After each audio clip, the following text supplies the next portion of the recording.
I call this meeting to order. Welcome to meeting number 8 of the House of Commons Standing Committee on Public Safety and National Security. Today's meeting is taking place in a hybrid format pursuant to the House Order of November 25th, 2021. Members are attending in person in the room and remotely using the Zoom application. The proceedings will be made available via the House of Commons website, so you are aware the website will always show the person speaking rather than the entirety of the committee. For members participating in person, proceed as you usually would when the whole committee is meeting in person in a committee room. Keep in mind the Board of Internal Economy's guidelines for mask use and health protocols. Before speaking, please wait until I recognize you by name. If you are on the video conference, please click on the microphone icon to unmute yourself. Those in the room, your microphone will be controlled as normal by the Proceedings and Verification Officer. When speaking, please speak slowly and clearly. When you are not speaking, your mic should be on mute. A reminder that all comments by members should be addressed through the chair. And with regard to the speaking list, the committee clerk will advise the chair on whose hands are up to the best of his ability. And we will do the best we can to maintain consolidated order of speaking for all members, whether they are participating virtually or in person. Pursuant to the order adopted by the House of Commons on Tuesday, December 7th, 2021, and the motion adopted on Tuesday, December 14th, 2021, the committee is studying illegal arms trafficking and the increase in gun crimes committed by members of the street gangs. With us today by video conference, Communities for Zero Tolerance, Evelyn Fox, founder, Keep 6, Richard Miller, founder. Up to 5 minutes will be given for opening remarks, after which we will proceed with rounds of questions. Witnesses may choose to split their allotted time for opening remarks with other witnesses if they so desire. Welcome to everyone. I now invite Ms. Fox to make Point of order, Mr. Chair. Point of order. Yes, Mr. McGregor. Oh, it's Mr. Lloyd, Mr. Chair. Oh, Mr. Lloyd, sorry. Where are you? There you are. Yes. Given that this committee has started half an hour late, I think it would only be fair to the witnesses if we were to allow 45 minutes for the first round and then 45 minutes for the second round, so that we can have an equal weighting for witnesses, because it looks like this first panel will get about less than half an hour to discuss that. Has there been any deliberations by you and the clerk chair to address this shortened timeline? Only that if we need it, we can add extra time at the end of the meeting. And I'm told that that extra time could be up to about 15 minutes. So I'll be as efficient as I can, Mr. Lloyd, and as fair as I can be, including allowing this first panel to go longer than the allotted time. Okay?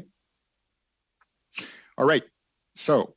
Sorry, Chair, just on that point of order, I understand. Yeah. In previously, we've been able to get in other committees the full 2 hours when we started later. So are we not able to go until 1:30? Fine with me. Clerk, can we go as late as to 1:30 Eastern? Mr. Chair, we should be able to do so, yes. All right. So that will be our goal.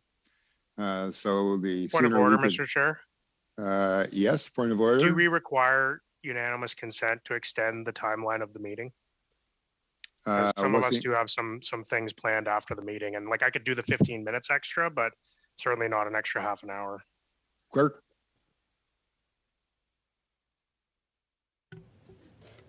Mr. Chair, you may request unanimous consent from the committee to go beyond the 15 minutes, but it's at the discretion of the committee to decide collectively or... Do we require unanimous consent to go beyond the 15 minutes?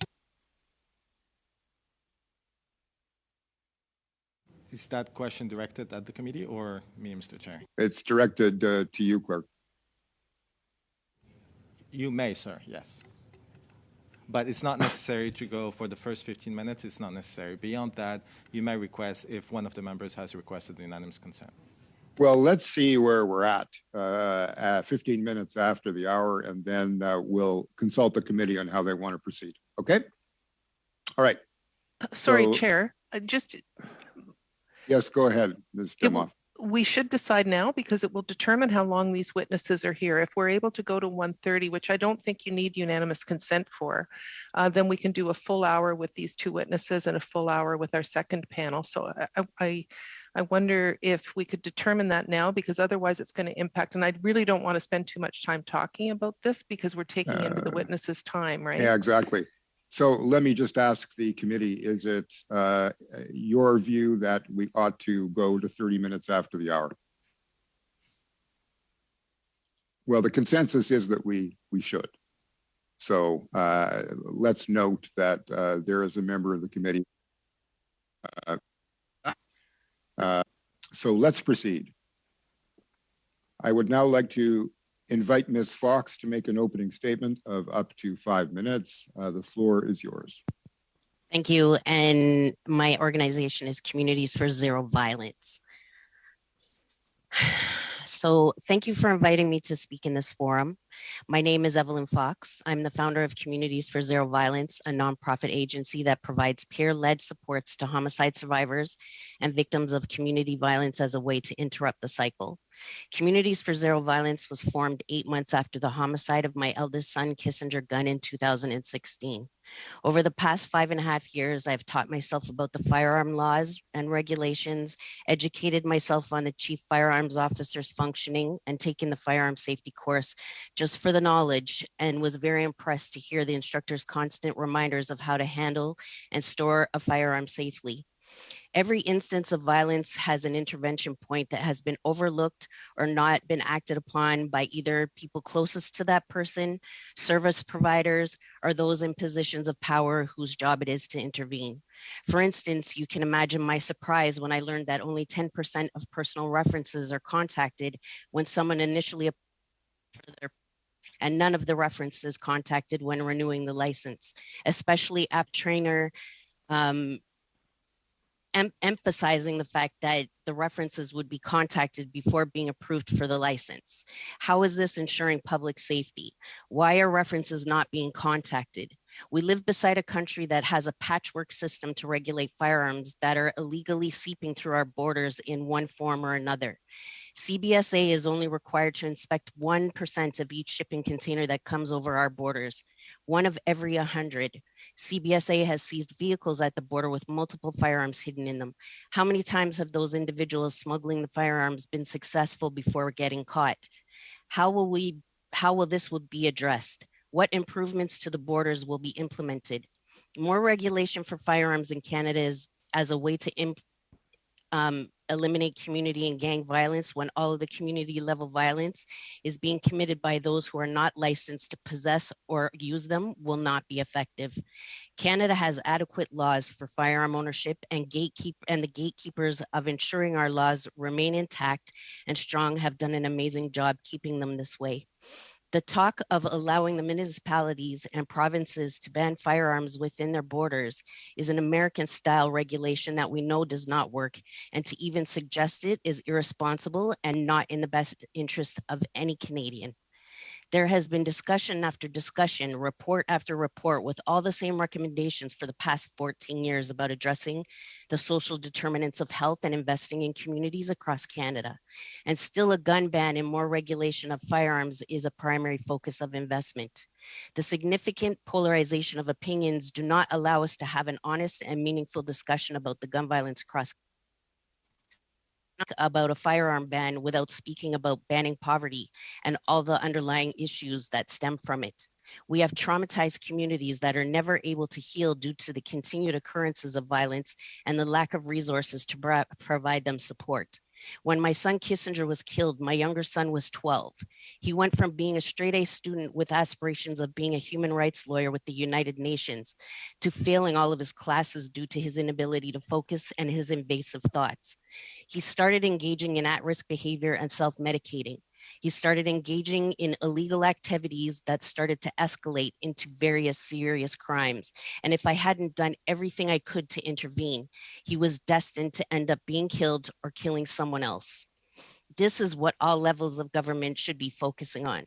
There should be proactive, not reactive approaches to eliminating the violence. The Roots of Youth Violence report that outlines the most pervasive risk factors of why youth engage in violent acts was issued in 2008. All levels of government are aware of the risk factors and recommendations set out in the report, and every party since, in majority, has cut to the areas of recommendation and are now surprised that we have escalating community and gang violence.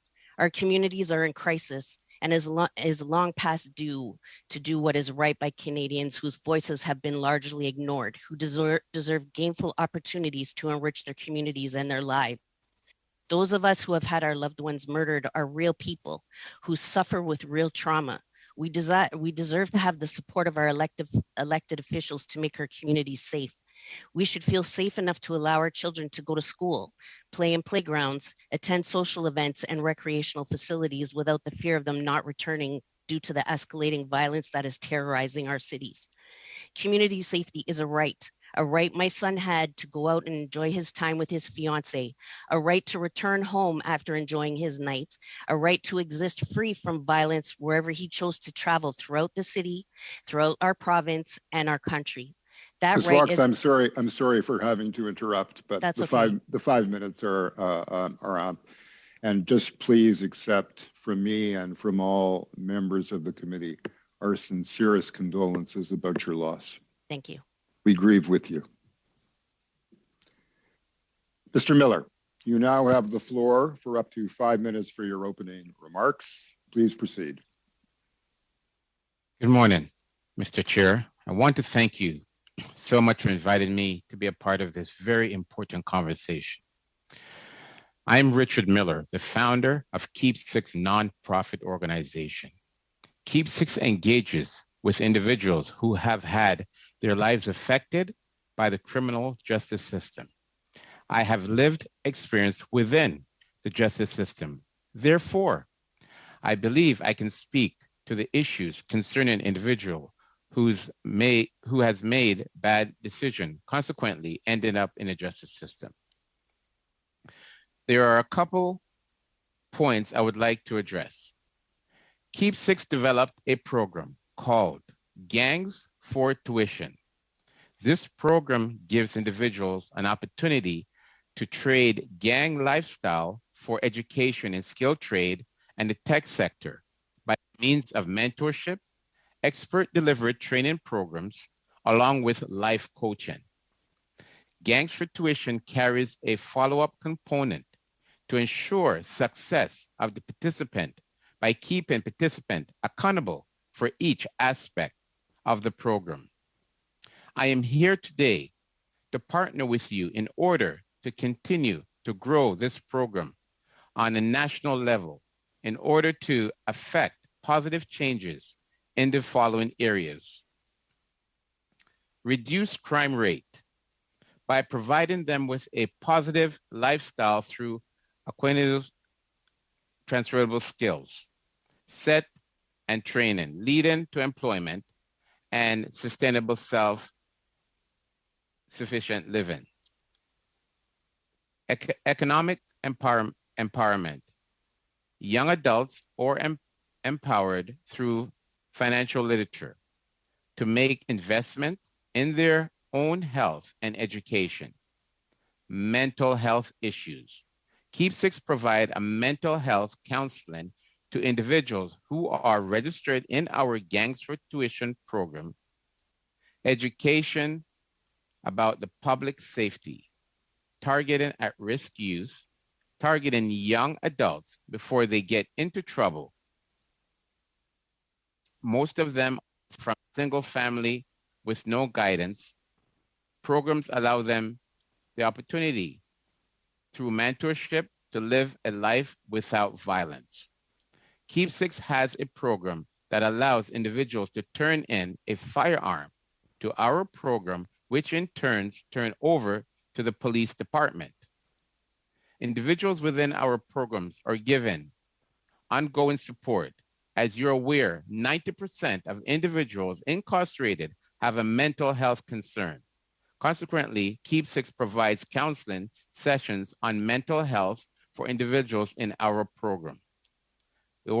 Organizations like Keep Six continue to find ways to reduce the amount of guns in our community, which in turn will put the end to violence. Keep Six is a nonprofit organization, is willing and ready to partner with any organization to ensure the safety of the public. I thank you for this opportunity to speak on this platform. My desire is to garner the support to continue this work, which we have been doing for the past 5 years. Thank you.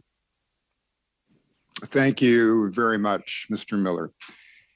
Now I open the floor for questions, and to lead us off, Mr. Lloyd, you have 6 minutes. The floor is yours, sir.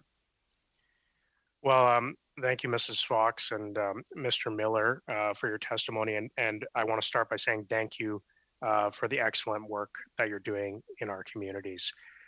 Throughout this committee, the words that you have put forward have been echoed by law enforcement, that we need more investment in community-based approaches, and that we are woefully underfunding community-based approaches to divert at-risk youth from a life of crime, and to get people who are in a life of crime to divert away from a life of crime.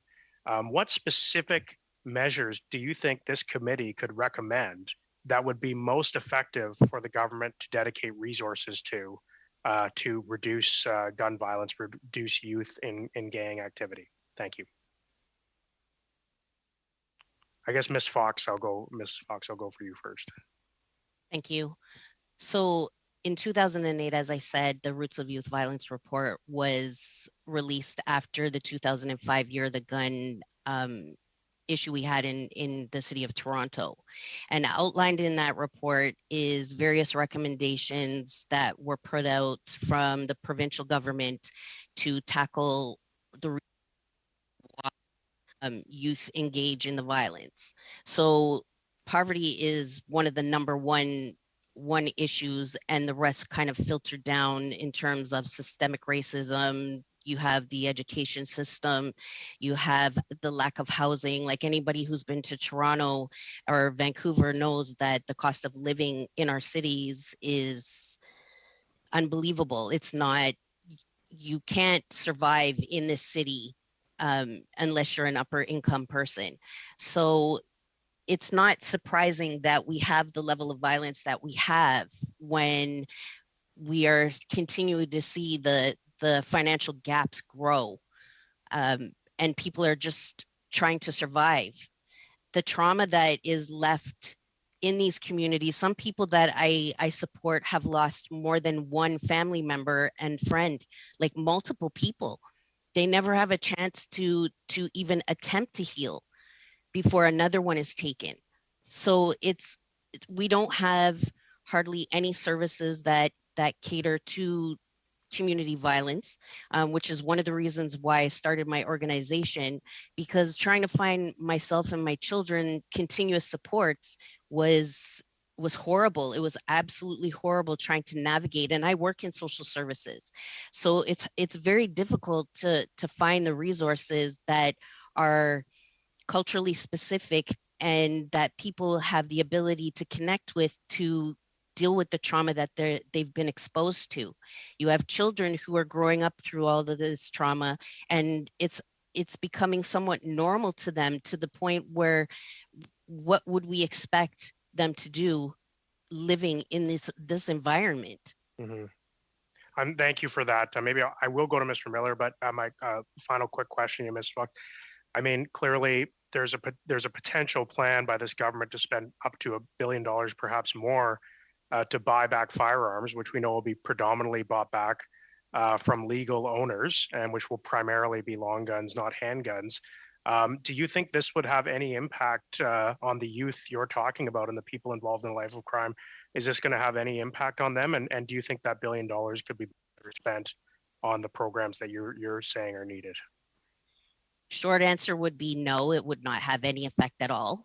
long answer would be that it absolutely infuriates me that the government that is supposed to be acting on our behalf is willing to dump more than $1 billion into a buyback from legal owners, and 250 million that's been promised over the past 6 years that still hasn't been filtered down to the provinces and the municipalities.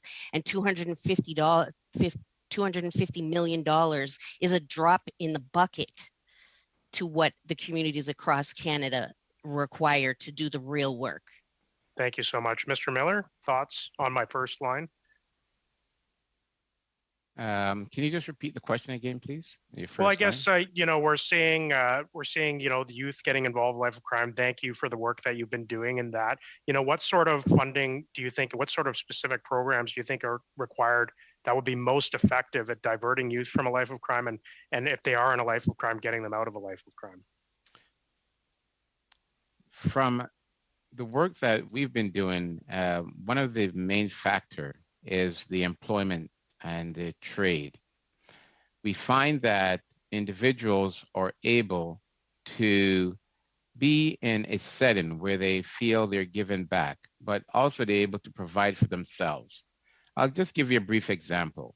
We have individuals who are into the trades in the union, and these individuals or young people who comes from the marginalized community are making at $37 an hour.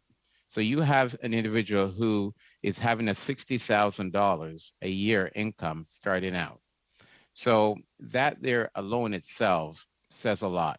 And it gives these individuals a more positive aspect of not, as they would say to me, looking over their back, So that is my first take on it. The next thing is we have to deal with the trauma. We look at incarceration. Wrap it up, please. Wrap it up in 10 seconds, please, Mr. Miller. Sure.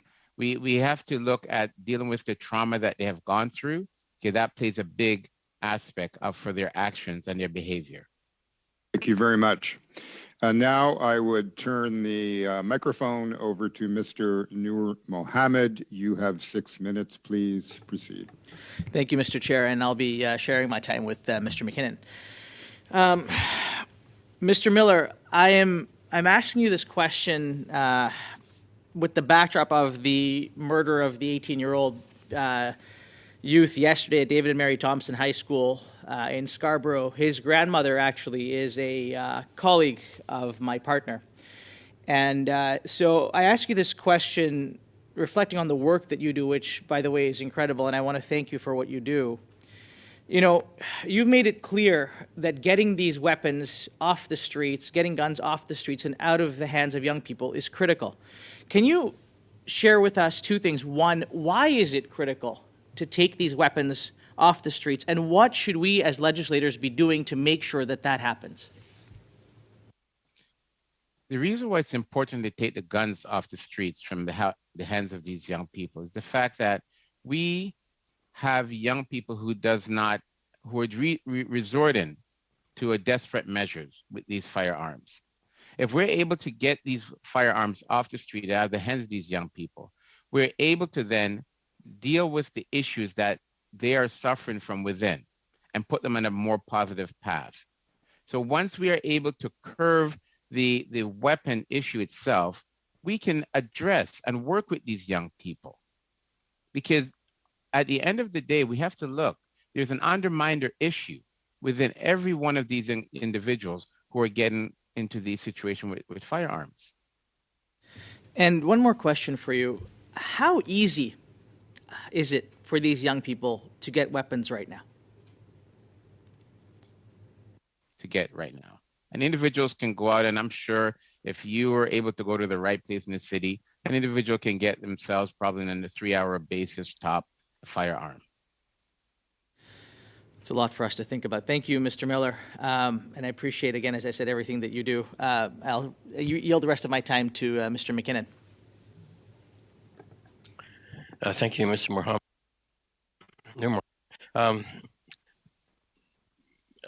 Mr. Miller, I'm just wondering if you could comment on the origins of the firearms that are being used here. it seems if we get rid of legal firearms, we understand that there's also an emerging opportunity to create weapons, ghost guns, as you will, with printed parts and so forth. I wonder if you can comment on these other sources of firearms and whether they're a factor. When it comes to getting rid of firearms and the issue, the issue is not arising from the legal individual who has a registered firearm. The firearms that is committing the crime is not the firearm that was registered Mrs. Johnson or Mr. Johnson has, unless there was a break and enter in this property. These firearms are being transported in the underground sector into the country through the borders in different ways. So we have to look at that. Even just briefly speaking about the buyback program. We have to look at, has anyone ever taken the time to look at even the firearms that turn in from the buyback program? These are not the firearms that's committed in the murders in our community. These are the firearms that Mrs. Johnson and Tom had, and he might have passed away, and the family member is getting rid of it. So if we're going to spend a lot of money into these, we have to focus on the actual issue.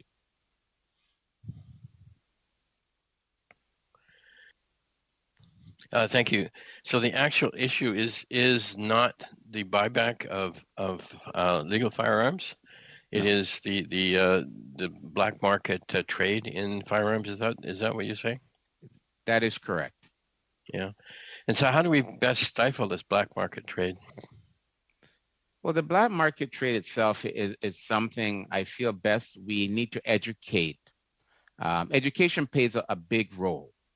And unless you give individuals the opportunity to succeed and give them other resources, we're still in the same boat, right? So it comes down to the education. So one of the things that we particularly focus on is education piece for these individuals. The choices and the consequences that you'll be looking for go down that path. So if we are able to catch them at a younger age, then we're able to program their mind and give them these resources that are available to them, right? So when I hear a young man says, well, you're coming here to tell us that we can go into the union and be making $30 an hour. We've never had anyone come here and show us that, right? So now they have other resources that's available that they never knew about, that can make healthy choices. Thank you, Mr. Miller. I believe that's my time, Mr. Chair. Well, you've got 30 seconds if you would like to use them. If not, we'll move on. We'll move on. Thank you. Okay. Then I would like to ask Ms. Michaud to take to the microphone. She has 6 minutes. The floor is yours. Please proceed. Merci, Monsieur le Président. Thank you, Mr. Chair. Thank you to the witnesses for being here. And my condolences, Ms. Fox, for your loss.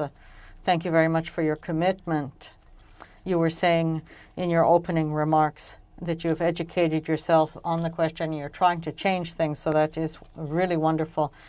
And you did say something. You said that the federal government is working where the municipalities are responsible with respect to prohibiting arms, and I don't think that's a good idea either. But I think maybe that there is a lack of political courage by the firearms lobby, and I think that in my riding, there are 56 municipalities. So imagine if from one municipality to another the rules were different, and if it's provincial, well, some are more inclined to legislate and some don't want to prohibit firearms. So I'd like to know what you think the solution is. So do you think it's the federal government that is responsible?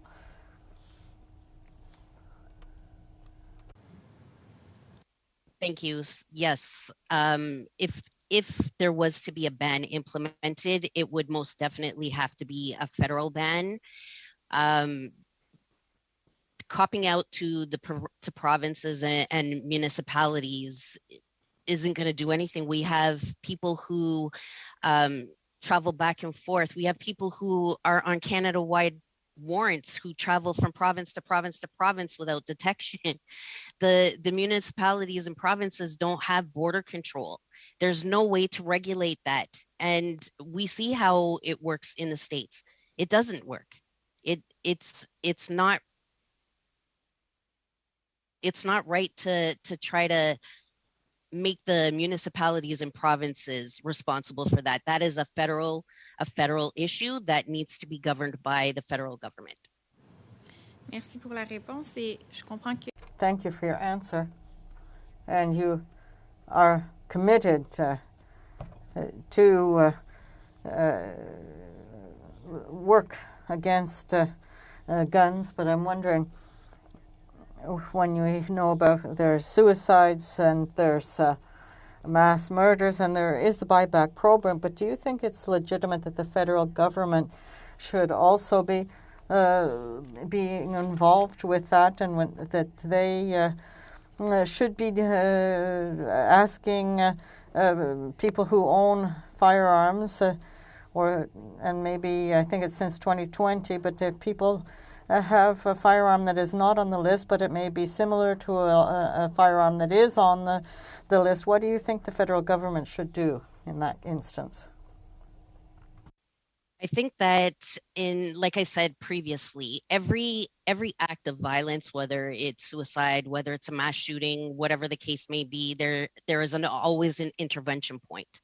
And that person has been failed by whomever, whether it's the person closest to them, a service provider, or even those who, like I said, who it's their job to ensure that person's safety, has failed in intervening.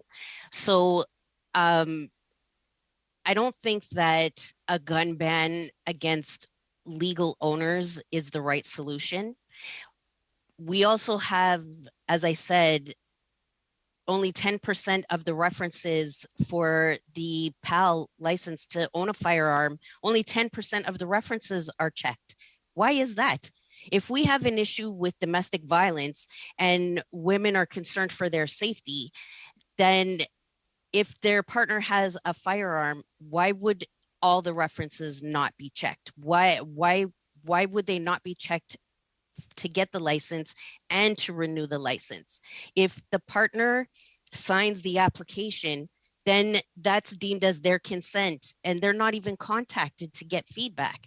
So I'm surprised actually that it is that way, considering we're so honed in on firearm regulation. Why is it that those references are not 100% checked? Because that's what I was informed in the safety course, is that those references would all be checked to ensure that I was a safe enough person to attain that license.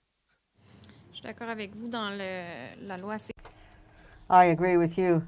In C71, it's not clear with respect to the verification process.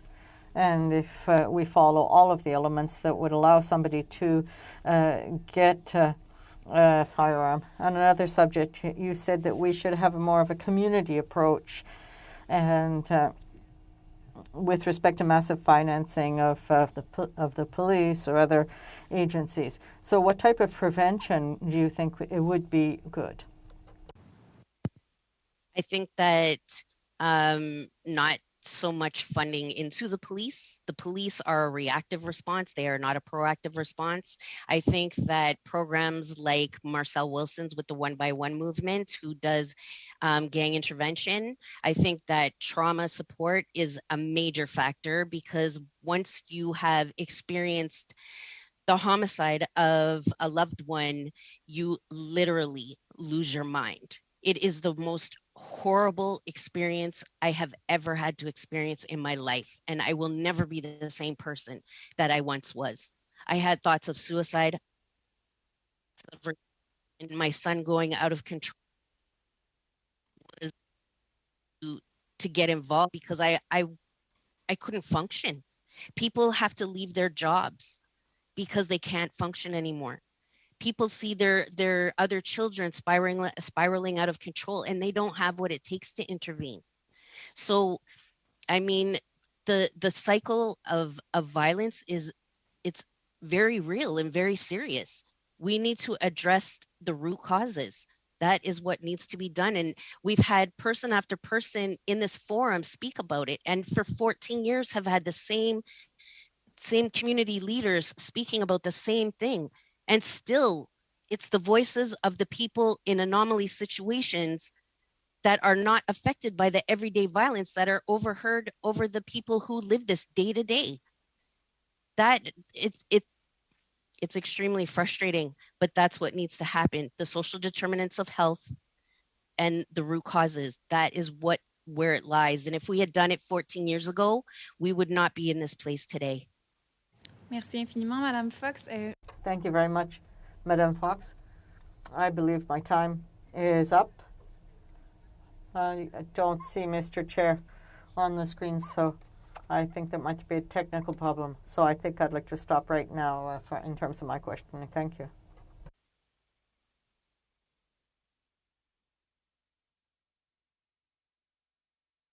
Clerk, did we lose our chair?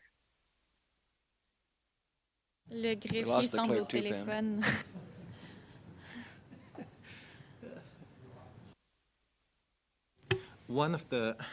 We lost the chair for a moment. He will be reconnected. One of the vice chairs can take over. Mr. Lloyd. I'll just move in here and give the time to Mr. McGregor. Madame Michaud, Madame Michaud, si vous pouvez. Madame Michaud, can you be vice chair? Can you take on that responsibility? Yes, I would think that we would now have Mr. McGregor for 6 minutes. The floor is yours. Well, thank you, Madam Chair. Nice to see you in that role. With apologies to Mr. Miller and Mr. Fox, I appreciate your testimony. I just need to take my time to move a motion that I gave notice to the committee on. So, Madam Chair, the motion I'm moving reads as follows. Everyone had notice on Friday. It reads that the committee invite the Minister of Public Safety and department officials from both the Royal Canadian Mounted Police and Canada Border Services Agency to appear as soon as possible before the committee to answer questions regarding the occupation of Ottawa and the federal government's response to convoy blockades disrupting our borders, notably in Windsor, Ontario, Emerson, Manitoba, and Coutts, Alberta. I don't want to spend a lot of time on this. I am open to interpretation on what as soon as possible means, and I'm happy to have that conversation with colleagues offline, but I'll just keep it at that. The motion's been moved, and I invite comments from my colleagues. Thank you.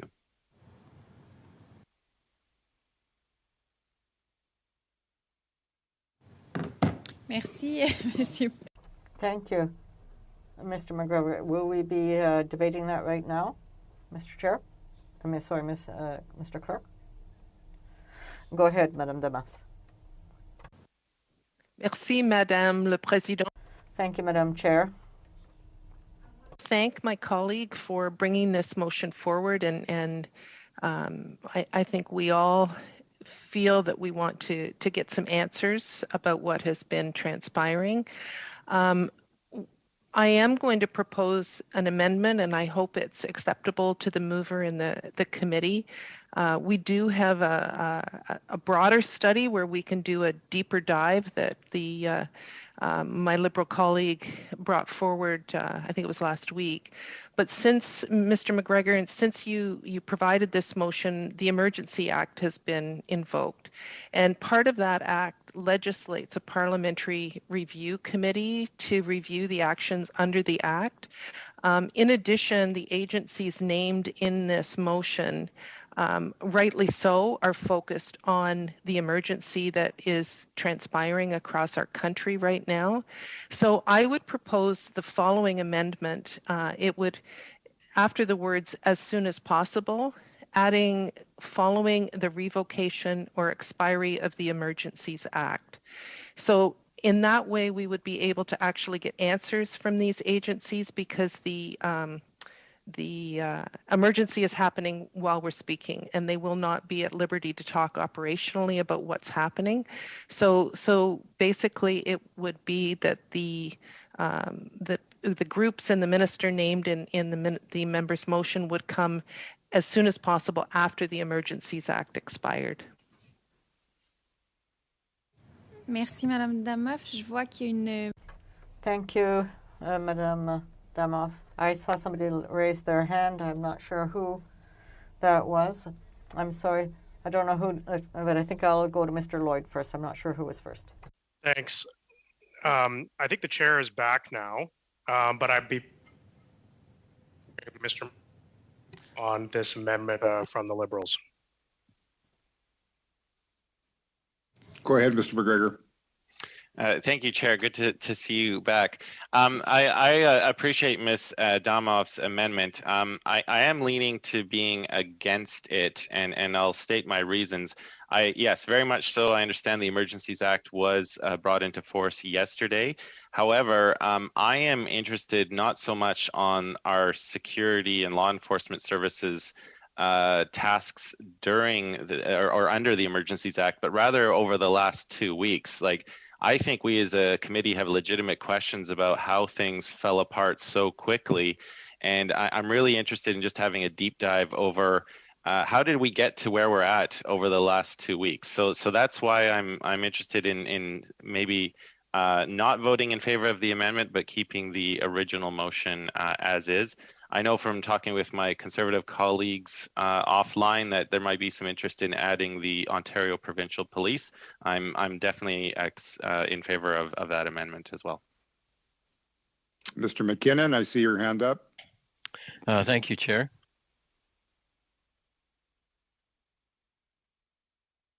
You're on mute. Sorry, I just wanted to speak in support of Ms. Damoff's amendment. I think it is incredibly important that we hear from the people that Mr. McGregor has mentioned, as well as potentially the Ontario Police Service as well. The problem is we're in the throes of this at this time. And, you know, while you might want to talk about, we might want to talk about what has gone on, we are still in the throes of things. And the people involved are not going to speak about ongoing operational measures. They just can't. And they also need to be heads down working the problem as well. So I would be happy to support the amendment, but without the amendment, I'm not going to be able to support the Mr. McGregor's excellent idea, but I can't support it at this time. Mr. Lloyd, I see your hand up, or is that from before? Si je peux me permettre, Monsieur le Président, Monsieur Noor. Mr. Chair, Mr. Noor Mohammed had his hand up for a moment, and another also. Mr. Chair, do I have the floor? I was away. Whose hand was up first? These hands came up after you came. Mr. Noor Mohammed. Okay, I'll take the from the Mr. Well, thank you, Mr. Chair. I very much think that where Mr. McGregor is headed is important. Now, I would want to see us really think about, whether it's the OPP, whether it's Ottawa Police Services, who else would want to be added. Speaking from my time in the department, the one thing that I will tell you is that it is unlikely that we are going to get answers to any of the questions that we would have, because even though the Emergencies Act has been invoked, many of these things are still going to be considered ongoing operations. So whether or not we're able to get the answers, I don't know, which is why I think Ms. Damoff's amendment actually helps us to get to where we want to go. I think it would be deeply disappointing if we got everybody together during this process and what we got a lot of was, I can't tell you that right now because it's an ongoing operation. So I do think this is an important thing for us to consider. With that amendment, I would be supportive, and I do think that we may want to consider through the next little while what else we might want to add to that to make sure that it does give us, in the fullness of time, what we actually need. And Mr. McGregor, what I think you're trying to get at, which I think is very important. Mr. Lloyd. Thank you, Mr. Chair. I'm inclined to agree with Mr. McGregor. I don't support this amendment from our colleague, our Liberal colleague. I think this is an important study. There is an ongoing operation, as they said, but Mr. McGregor is asking a very reasonable thing to this committee to explore, what's been going on for weeks in this country. And And yes, I'm aware there's a parliamentary review committee that will be struck up because of this legislation, but we've seen committees even as of last week and this week studying similar things. So I will not be supporting the Liberal motion. I think it's a positive motion for us to look forward. I'll be supporting Mr. McGregor's original motion with a proposed amendment to add the OPP, but I won't move that now. I'll just indicate that's where I stand. Thank you. Okay, colleagues, clerk, we're ready, I believe, to. Yes. We still have a few hands up. Oh, I don't see any hands up. Yes, in the room. Who's got a hand up? Okay. We have. So tell me, I can't see the room. Sure. So we have. The room is a postage stamp, so you'll have to tell me whose hands are up. We have Mr. Van Popta, and then Mr. Shipley, and then Madame Michaud. Okay. Well, let's go in that order. And you call them because I can't see them. I believe I'm next, Mr. Van Popta. So, Mr. Chair, thank you. Yep. And I agree with my colleague, Mr. Lloyd, who just spoke previously. I think that this is a very important motion that Mr. McGregor is putting forward, and I would support it. Of course, with the amendment that, which it sounds like he is agreeing to, that the OPP be added.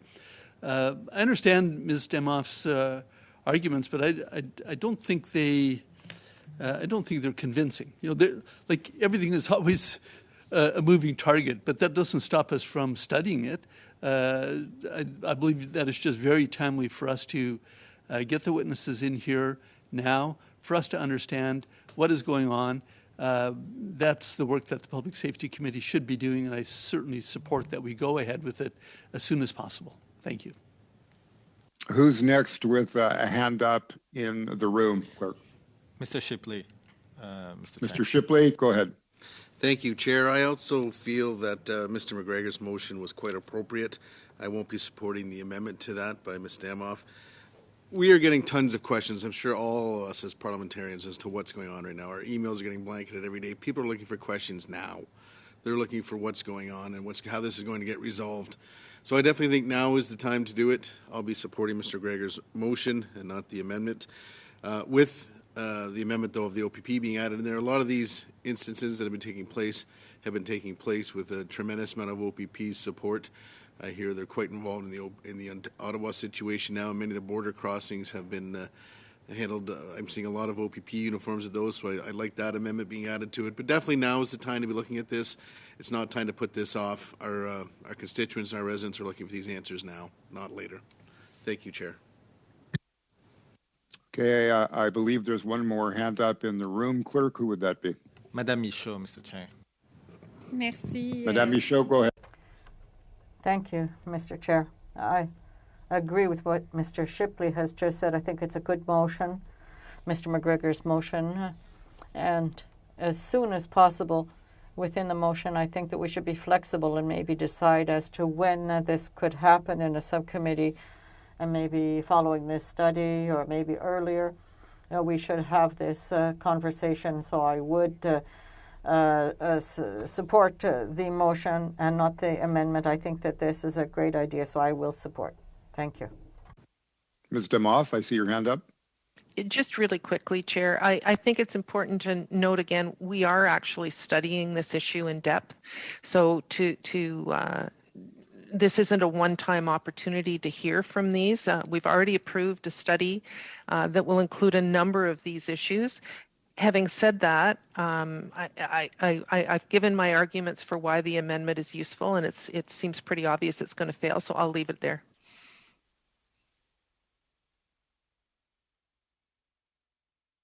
No more hands in the room, Mr. Chair. You're on mute, Mr. Chair. I don't see any hands anywhere. So, clerk, let's move to calling for the votes. The motion as amended would be up first. So do that roll call. So the question is on the motion moved by Ms. Damoff. Ms. Damoff? Yes. Yes, that's right. Mr. Chang?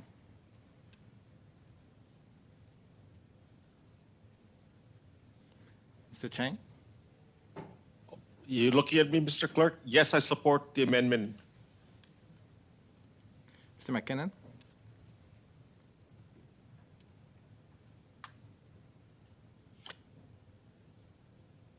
Unmute, sir. Yes, I support the amendment. Mr. Zubairi? In favor of the amendment. Mr. Mohammed? In favor.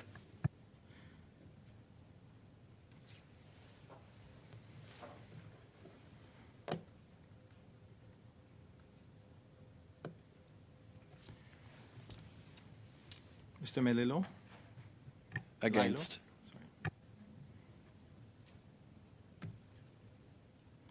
Mr. Lloyd? Against. Mr. Shipley? Against. Mr. Van Popta? Against. Madame Michaud? Contre. Mr. McGregor? Against. Mr. Chair? Yeas pour, 5-5. Nays contre, 6-6. So the motion as amended does not pass. So we move now to the main motion. Do the roll call, please, clerk. Mr. Chair, point of order. Well, not point of order, but Yes, go ahead. I believe now we're debating the main motion instead of, we don't necessarily have to jump to a vote right away on this. No, go ahead. Go ahead. And so I want to move an amendment that I indicated previous, that we add the OPP to the list of witnesses. I think it's been very clear to everyone throughout the past number of weeks with the police forces across the country. And I think as a public safety committee, it would be very important for us to review that coordination between police services. I think there's a lot of Canadians, particularly people in Ottawa, who are quite upset by what they perceive, rightly or wrongly, to be a lack of action by the Ottawa police force, and questions about what would the role be of the OPP. We also know, yesterday with the press conference on the Emergencies Act, that it's being proposed that the RCMP will be given the powers to enforce municipal bylaws. We know OPP is the primary police force in Ontario, so I think it would be very important to include them as well, because we need to make sure that all of our police forces are working in tandem, working together, and that we know what they're intending to do with these new powers that the government has received under the Emergencies Act. The Public Safety Committee has an essential role to safeguard, to review and safeguard Canadian civil liberties. And I believe all members of this committee believe in that mission and support that mission. So, without further ado, I say let's move this motion to get the OPP added onto the calendar here. Thank you, Mr. Chair. Point of order, please. Point of order, Mr. McKinnon. Yes, I believe we're probably done speaking to these witnesses. I would suggest that we give them our profuse thanks and ask them to withdraw.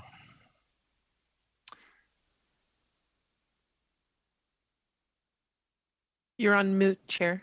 You're on mute, Chair. If we can deal with the amended motion and the motion within the next 2 minutes or 3, there would still be most of 10 minutes left. So why don't we deal with the motion first and then make the decision about whether or not to dismiss the witnesses? So is there any other discussion of the amended motion? Mr. Chair, in the room, we have Mr. Melillo. Go ahead, Mr. Melillo. Thank you very much, Mr. Chair. I think we have a few folks that do want to speak to this, so I would actually echo Mr. McKinnon's point of order and say that I think it would be time to allow our witnesses to leave and thank them for their testimony. But I do want to speak to the amendment that Mr. Lloyd has put forward. I think it's very important. Obviously, the government is moving forward with an unprecedented action that we're seeing right now, and I think it would be a great benefit for this committee to have additional opportunity for accountability and looking at what the role is going to be for the OPP, in Windsor and in Ottawa and what we're seeing across the province. So I'm in favor of the motion that the NDP have put forward, but I believe that the amendment Mr. Lloyd is is suggesting is incredibly reasonable and very important right now given the circumstances. Are there other hands up in the room? Mr. Van Popta and then Mr. Shipley. Good, thank you. Sorry, then I'm going to make the decision to thank our witnesses. There just won't be any more time left, and I regret that, but those are the rules that constrain us all. So thank you very much, witnesses, for your insight. Very emotional and very important and very impactful. So thank you very much for that. And then let's move to the hands up in the room. Clerk, you go with those that you see, please. Mr. Van Popta. Good, thank you, Clerk. Thank you, Mr. Chair. I want to speak in favor of the motion that the OPP be added to the study. I think it's very important for this Public Safety Committee to come to an understanding how we got to this point, where our government made the unprecedented decision to invoke the Emergencies Act. I want to hear from the various police forces involved here, particularly in the province of Ontario, how we came to that point. Why, to what extent were the OPP and the RCMP and the city police working together in the CBSA? They're also part of the study. And how could we improve that? What could have been done better? I think it's really important for us to come to a better understanding of that issue in particular, but also how we came to this point where the government has decided to call it an emergency and take these unprecedented steps. Thank you. Thank you. Are there other hands up in the room, Clerk? Yes, Mr. Chair. Mr. Shipley is next. Mr. Shipley, go ahead. Thank you, Chair, and I'll be supporting this amendment put forward by my colleague, Mr. Lloyd, wholeheartedly. I think the OPP would be a great service to adding to this discussions that we've been having. They are the largest police service in Ontario.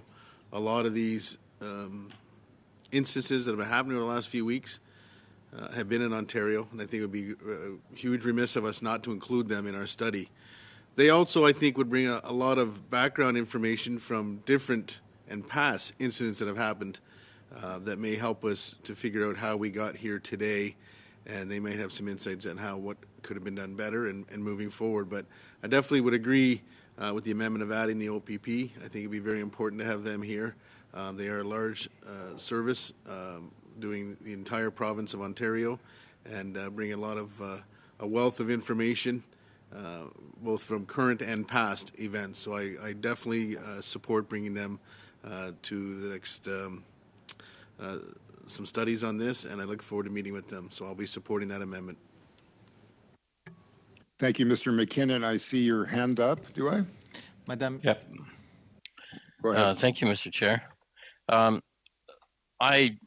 I think I'm very interested in hearing from the OPP. I think that they have a very useful perspective on this.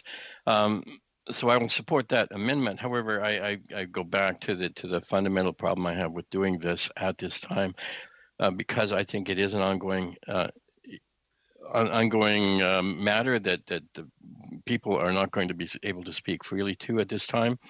But I want to comment further on Mr. Popta's remarks about how we need to examine how we got to this point. I think also that's a very important question. However, that is precisely the role of the parliamentary committee that is required to be created as a consequence of this invoking of the Emergencies Act.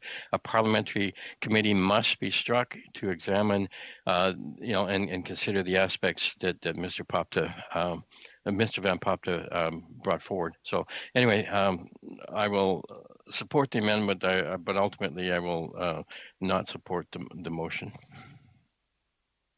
Are there any other hands up, or can we go to Mr. a Chair. vote? Madame Michaud is next. Madame Michaud, go ahead. Merci, Monsieur. Thank you, Mr. Chair.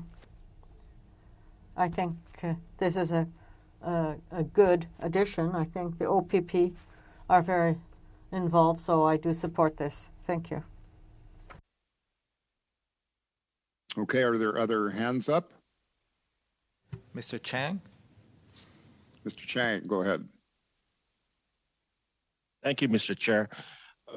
From my experience as a police officer in the past, the police will not be able to speak much about the operational issues and what's happening right now because it's an ongoing operation and ongoing situation in Canada. So my experience is they will give us the bare bones in what they are doing. And my suggestion would be, like I support the motion about having the OPP join us on this thing.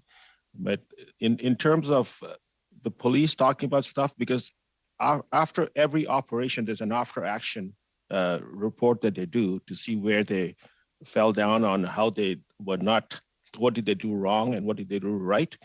And once that report is completed, then they will be able to talk to us more about what they have done and what they haven't done properly. So that's my suggestion is if we can delay it, that'll be the best instead of calling them right now to come in to testify.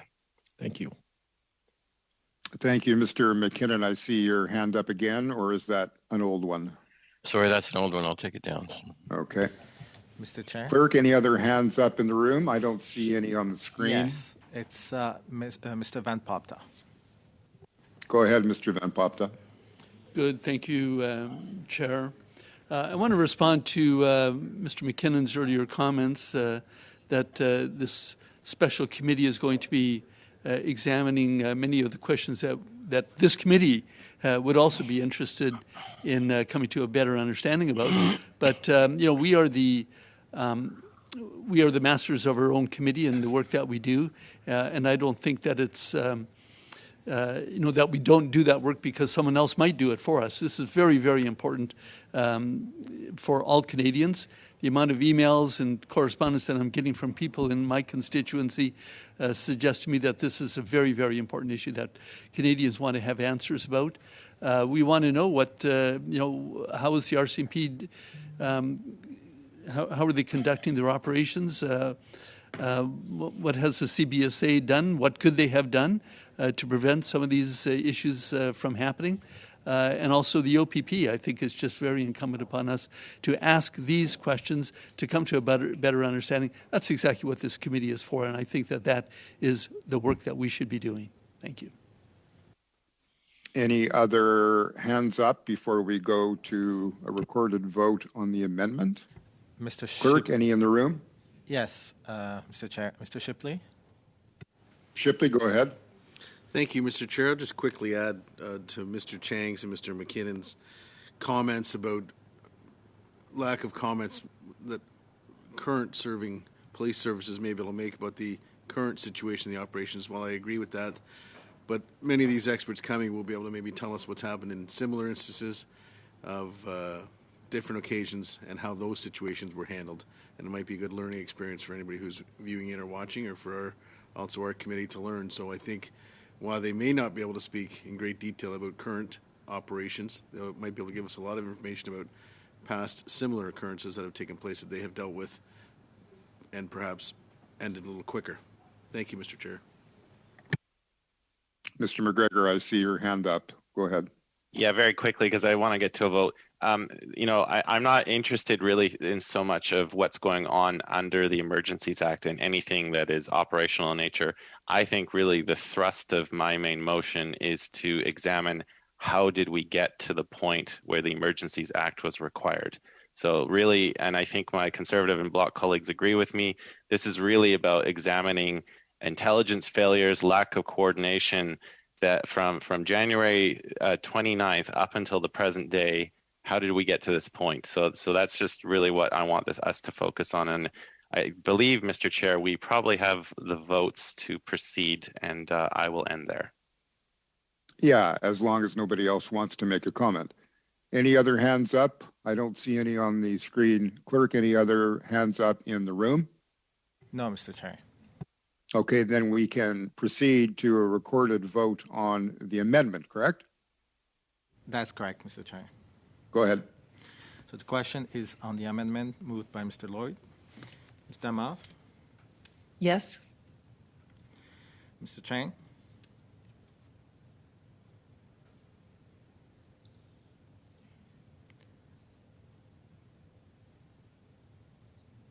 Mr. Chang? Hello. Yes, I do vote yes. Mr. McKinnon? I vote yes. Mr. Noor Mohammed? Yes. Mr. Zubairi? I vote yes.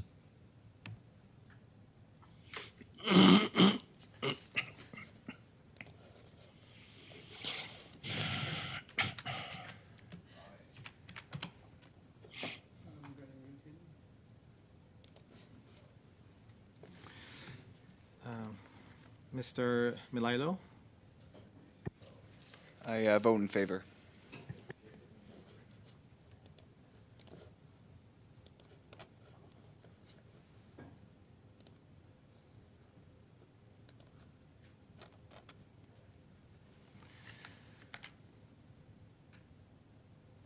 Mr. Lloyd? In favor.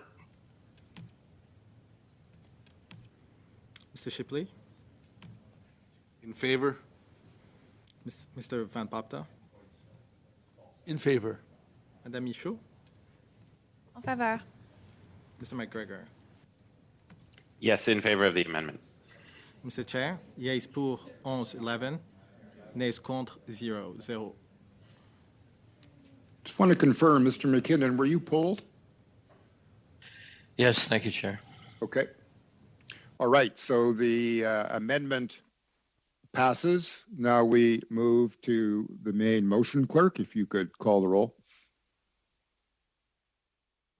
Can I comment on that, on the main motion briefly? Sure, go ahead. Thank you. I just, again, I don't want to get too far into the back and forth once again, but maybe if I can make one last appeal to some of my colleagues across the aisle, across the way. I do think this is a very strong motion put forward by the NDP. I would encourage them to support it. I think, not trying to reiterate what's already been said, but I think that as Mr. McGregor has said, that he is looking at what has happened leading up to this point. He is looking back towards the past. I don't think we should necessarily be assuming what might or might not be said or might be able to be said. I think that this is an incredible opportunity for the committee to do really important work and have an understanding of how we got to this point and how we move forward. So I hope all members will support this motion moving forward, and I just wanted to make that one last appeal, and I appreciate you affording me that time, Mr. Chair. Thank you. Ms. Demoff, I see your hand up. Yeah, just quickly, Chair. I want to go back and reference that the committee has voted to do a study on this issue. So this is not, the motion before us is, I think, the second, actually the third motion that we've had if we include our study.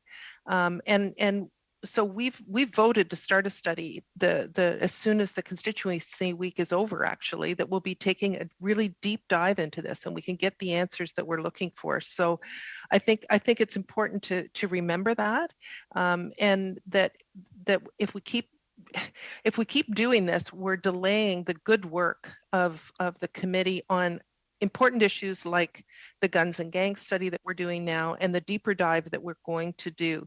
So we won't be supporting the motion. We would have supported it if it could have been delayed until after the Emergency Act, but we won't be supporting the motion as it is written right now. Okay, thank you. Are there any other hands up or commentary before we move to the vote? Yes, I see Mr. Lloyd. Go ahead. Well, thank you, Mr. Chair. And, it just appears that the ground keeps shifting under the Liberals' position on this. I mean, we had a study, quick studies over the past few weeks. We brought FinTrack onto committee. We've interrupted this very important study on crime and gun control and gangs to deal with, very urgent issues that are facing this country. And so I just think it's a bit disingenuous to say, well, let's just, we don't want to delay this important study. Well, it's already been delayed numerous times when it was what the government wanted to do. But now that it's what, opposition parties are very concerned about what's been taking place across the country for the past few weeks. I found that the FinTrack testimony was extremely helpful last week in terms of giving us an idea of how FinTrack, how our intelligence, financial intelligence works in this country. It certainly made me much better informed in learning about last night when the government's saying that they want to talk about freezing Canadians' bank accounts. I mean, I found it tremendously helpful that we had our Deputy Director of Intelligence, Barry McKillop, last week. And so I think, that just demonstrates further why it's so important. I mean, the National Director or Deputy Director of FinTrack was able to tell us key information during an ongoing situation. So it sort of belies the government's argument that we can't get any useful information from law enforcement and other witnesses during an ongoing situation. And I think it's absolutely critical that we figure out how we got here as a country, and that we move forward with this motion as soon as possible, as Mr. McGregor has said, so that we can bring Canadians answers, because there's so much confusion in this country. My email inbox and my phone lines are off the hook. Canadians don't understand, why a piece of legislation that's older than I am is now being invoked in this country. They don't know what the implications of this legislation are. They don't know why we have come to the point where we need this legislation. So I think it's very important that we have, the RCMP and OPP to give us some context on what their actions have been during this. So thank you, Mr. McGregor, for bringing this up. And I just don't think that the arguments coming from the government side really have a lot of merit in this situation. Thank you, Mr. Chair. Are there any other hands up, any other commentary before we go to the vote? Mr. Chair, in the room, yes, we have Mr. Van Popta and we have Mr. Shipley. Go ahead, Mr. Van Popta. Good, thank you, Chair. And I want to again reiterate my support for Mr. McGregor's motion. I think it's very important. I think it's very timely. And I want to thank him also for his clarification as to what his intent of this study would be, and that is to come to a better understanding of how we got to this, how we as a Canadian society got to this point where we need to call on the Emergencies Act to give the government extraordinary powers.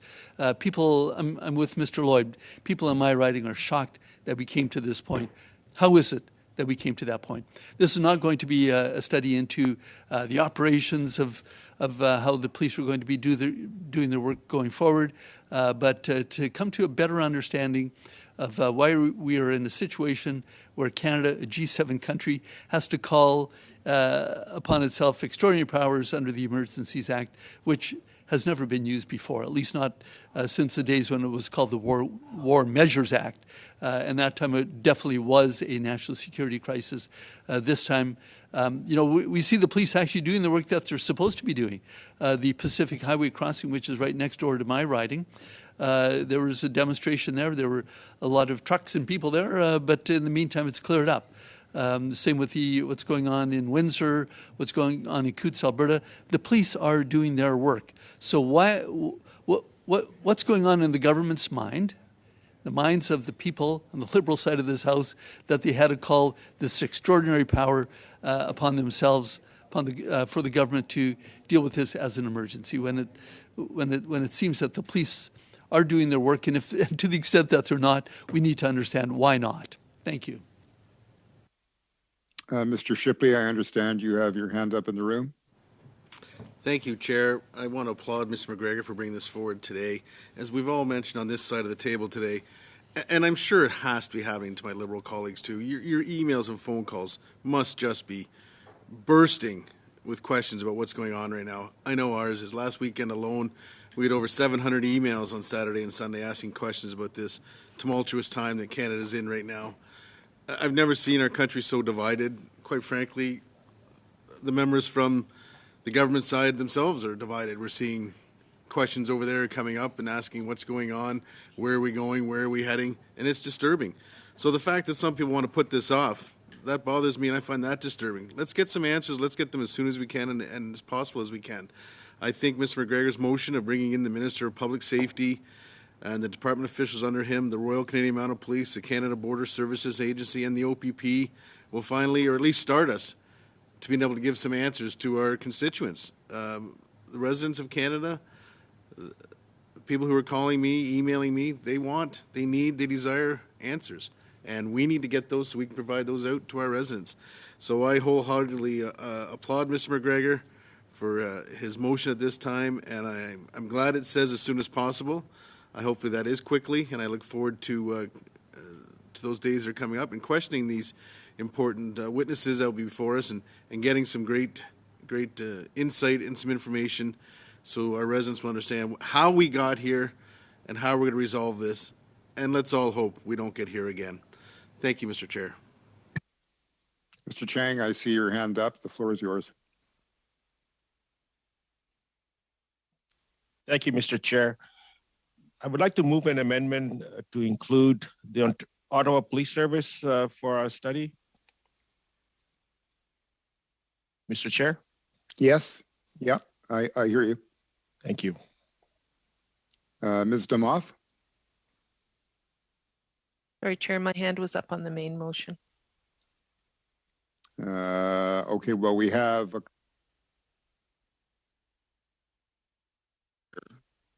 it's up.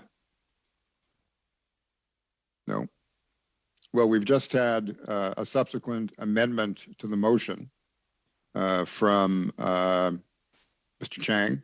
So, Clerk, are we ready for a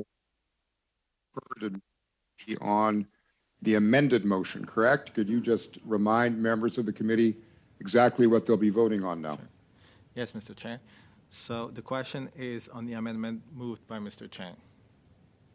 May I proceed? Okay. You may proceed.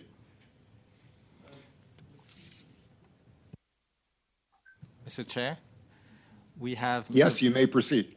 We have Mr. Van Popta who wants to speak to the amendment, I believe. Go ahead, Mr. Van Popta.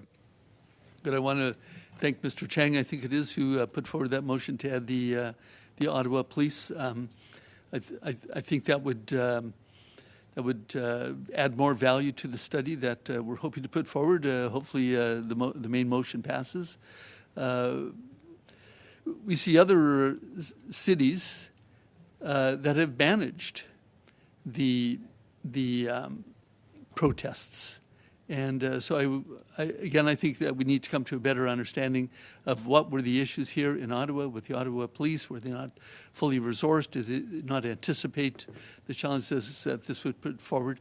Why, what was going on, or what were the failures that led to them being unable to prevent this from becoming what it is that we see here in the precinct area today. So I would definitely support the amendment to add the Ottawa Police. Thanks. Are there other hands up, Mr. Chair? In the room, Clerk? Mr. Bloy would like to speak next. Mr. Chair, very quickly, I'm a new member to this committee, subbing in, of course, for Mr. Noor Mohammed right now. I understand that there are witnesses that are seeking to give testimony on some of gun violence in the country. I think it's imperative that we move to a vote. I will support Mr. Chang. I think it's important that we have this protocol, but I've seen some members seemingly prolong this. Let's get right to a vote, and let's get those witnesses in so we can hear their testimony. Are there any other hands up before we move to the vote? Okay, Clerk, take the recorded vote, please, on Mr. Chang's amendment.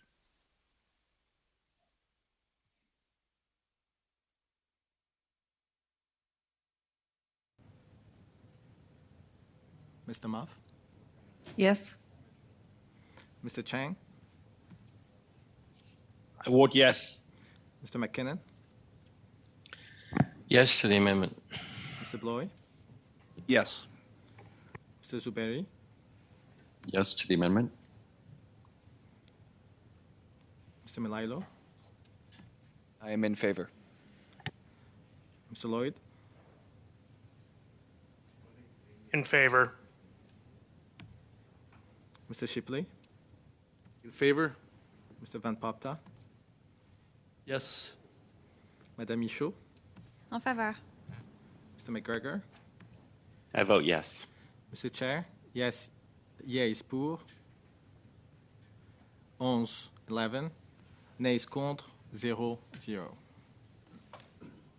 Thank you. Can we now move to the vote on the main motion?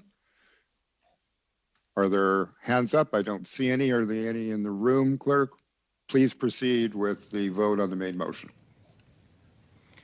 The question is on the main motion moved by Mr. McGregor. Mr. Moff? No. Mr. Chang? I vote no. Mr. McKinnon? No. Mr. Bloy?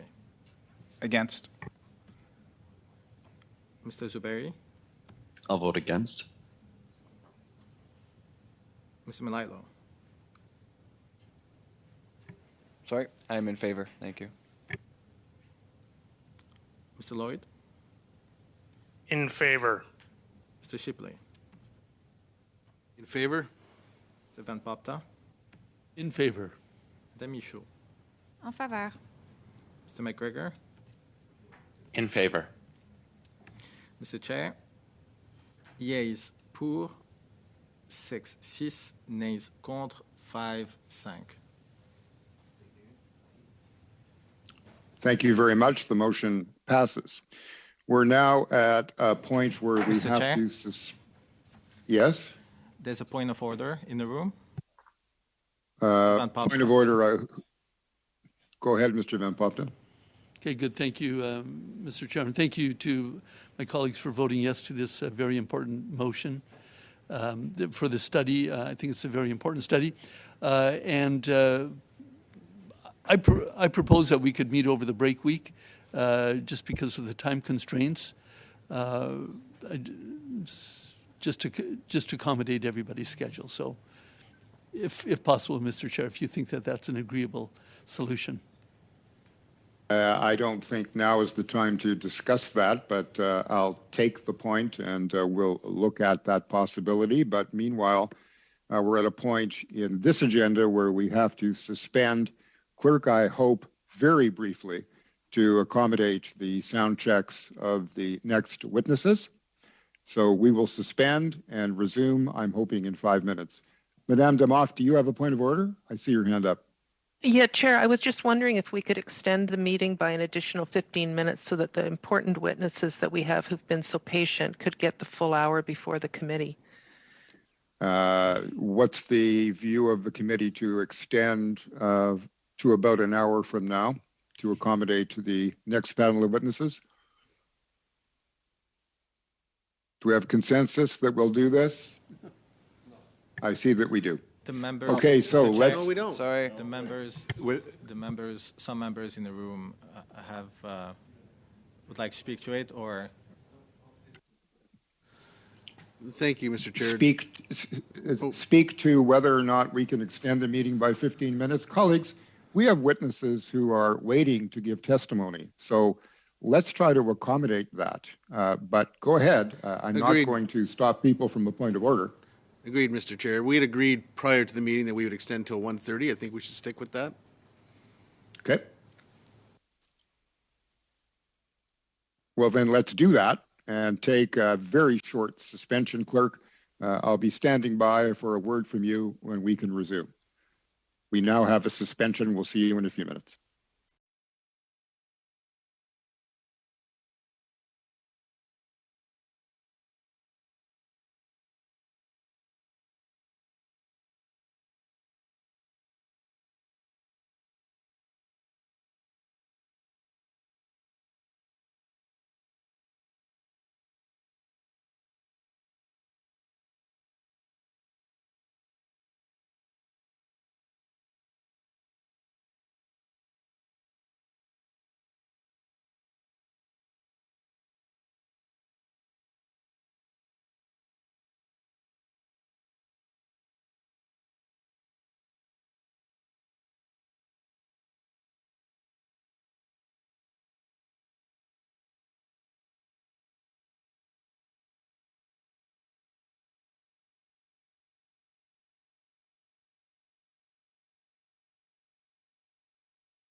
With us this second hour by video conference, the Centre Culturel Islamique du Québec, Mr. Boufelja Benabdallah, who is the spokesperson, Coalition for Gun Control, Wendy Sukiler, president, One by One Movement, Marcel Wilson, founder, and the Polly Souvien, Heidi Rathjen, coordinators.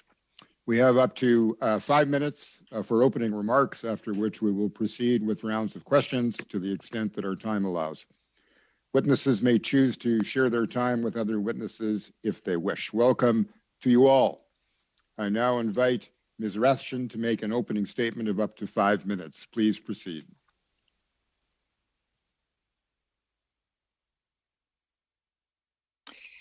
Bonjour. Hello.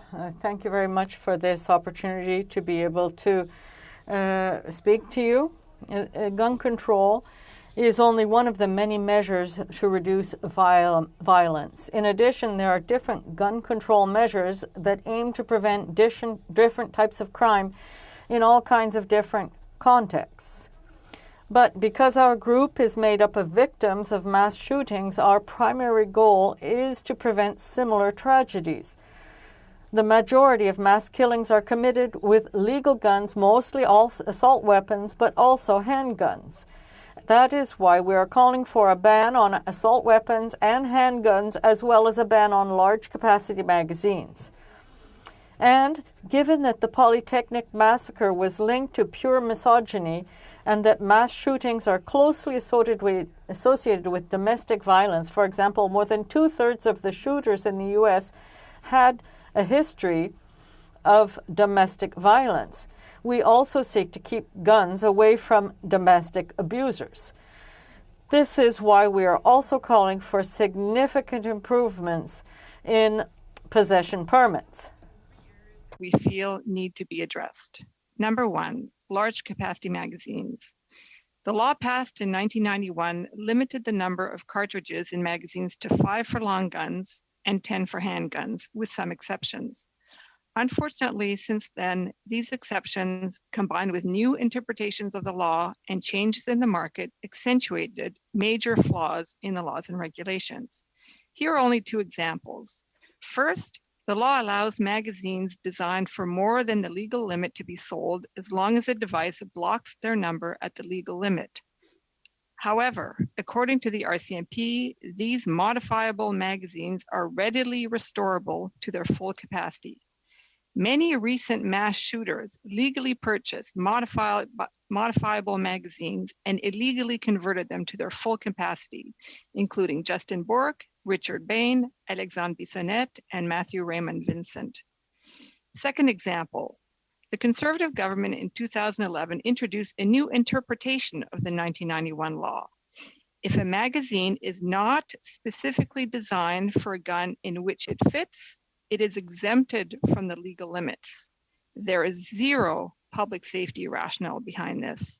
In fact, the coroner who investigated the 2006 Dawson shooting said this loophole allowed the shooter to use a 10-bullet magazine for his restricted long gun, the Beretta CX4 Storm, instead of a 5-bullet one, suggesting this could have made a difference. The risks created by these flaws are as obvious as the urgency to fix them. The second point I want to talk about is the verification of the validity of a potential buyer's license. In 2015, the Liberals promised to reinstate the mandatory verification of a potential buyer's license by the RCMP before the transfer of a non-restricted firearm. In 2018, the Liberal government introduced Bill C-71. The measure in the bill is described in official documents as follows. C-71 provides that vendors must verify the firearms license of the buyer by contacting the registrar before transferring a non-restricted firearm. The registrar would check the license in the Canadian Firearm Information System and issue a reference number if the license is valid. Running the license through the system is the only way to ensure that a license is not counterfeit, stolen, or revoked. A seller cannot check that themselves. And yet, The regulations tabled last June require no such thing. According to the proposed regulations, once they check the photo on the buyer's license, sellers will have to contact the RCMP in order to obtain a reference number authorizing the transfer. However, there is no obligation for a seller to provide any information whatsoever related to the buyer's license to the RCMP. And there is no obligation stated anywhere in the laws and regulations that the RCMP has to run the license number through the system. This shocking loophole was confirmed to us in writing by public safety officials and to the Canadian press by public safety spokespersons. Please wrap up in the next 10 seconds. I'm sorry. My last point is about revoking licenses from stalkers and domestic abusers. Currently in the United States, spouses or ex-spouses who are the subject of a restraining order are automatically prohibited from owning guns. This is not the case in Canada. We can do much better. Such prohibitions are discretionary now, and they should also be mandatory, like in the United States. As we know, thank you very much. I'm sorry, we're out of time. Thank you very much. Ms. SECU, I now invite you to make an opening statement of up to 5 minutes. The floor is yours. Please proceed. Thanks very much. My name's Wendy SECU. I'm the president of the Coalition for Gun Control, which is a network of 200 public safety, community organizations, and public health groups. I am also the co-author of a book called The Global Gun Epidemic with the past president of the American Public Health Association.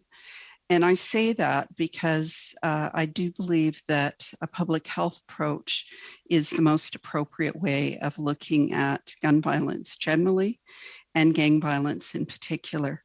When we think of gun violence, we can think of it as cancer. There are different forms.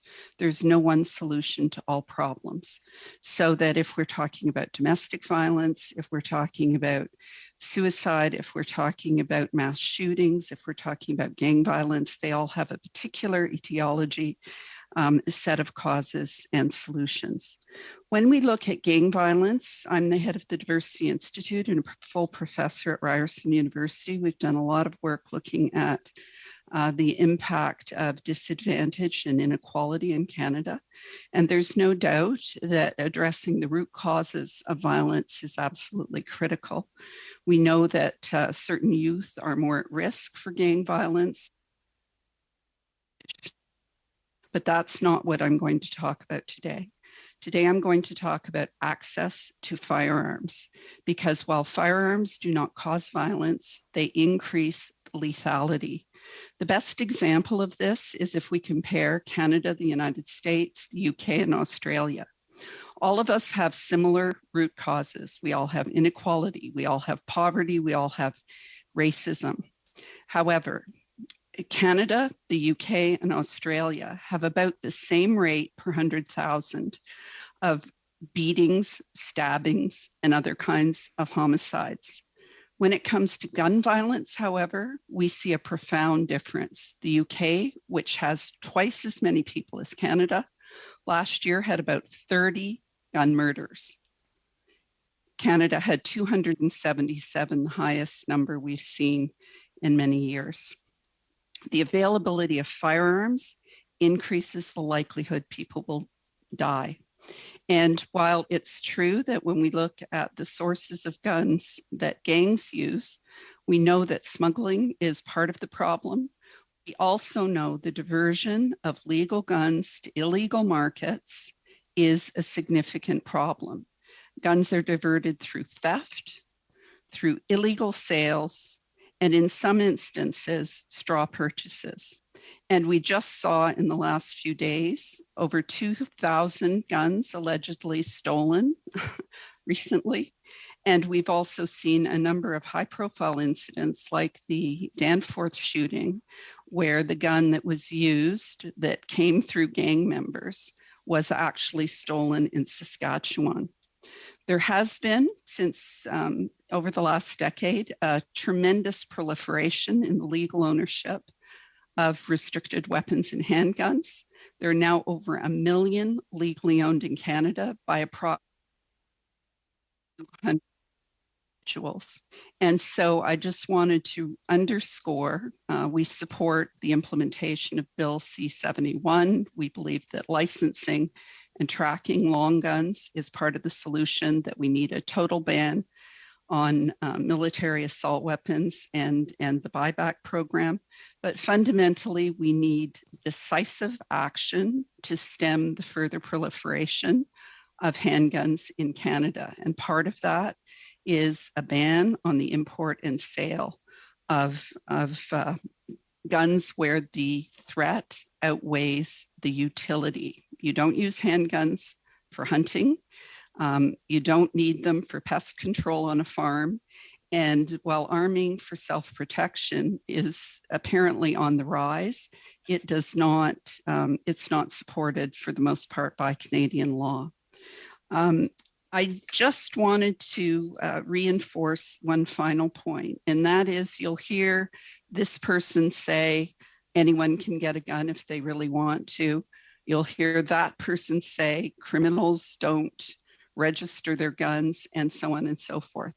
I just want to remind you that every illegal gun begins as a legal gun, either south of the border or in Canada. And remember, the United Kingdom had 30 gun murders last year. Thank you. Thank you. Thank you very much. Mr. Wilson, you now have the floor for up to 5 minutes for your opening remarks. Please proceed. Good afternoon, ladies and gentlemen, Mr. Chair. First, I'd like to say thank you for having me here today. It's an honor, especially with my background and coming from where I come from. I could have never imagined that there would be a day where I'm speaking in the House of Commons. I say this because I am what we refer to as a former. I'm a former gang leader and former organized crime figure. Currently, on the basis of the extent of my lived experience and my work in countering violence and extremism, I am now an internationally recognized subject matter expert on gang culture, behavior, and theory, and the founder of the One by One movement. We're a think tank, consulting agency, and speakers bureau, and our goal is to decrease extreme acts of violence globally by utilizing data collected from our extensive and almost exclusive access to high-profile formers like myself. Also, the access that we have to the demographic we serve, most of them being active. The One by One movement works directly within at-risk and high-risk communities, in at-risk and high-risk environments, with at-risk and high-risk persons of various age, race, and gender. We are hands-on, boots on the ground, frontliners in the fight against gun and gang violence. That being said, I'm here today to address gun control, illegal firearms trafficking, and gun crimes committed by members of street gangs. In my opinion, when speaking on gun control, when we hear that phrase, it should always be synonymous with illegal gun crime and illegal gun trafficking, as over 80% of the gun violence we are witnessing are committed with illegal firearms smuggled in from the USA. Understanding these numbers and that any loss of life is tragic, I think it is safe to say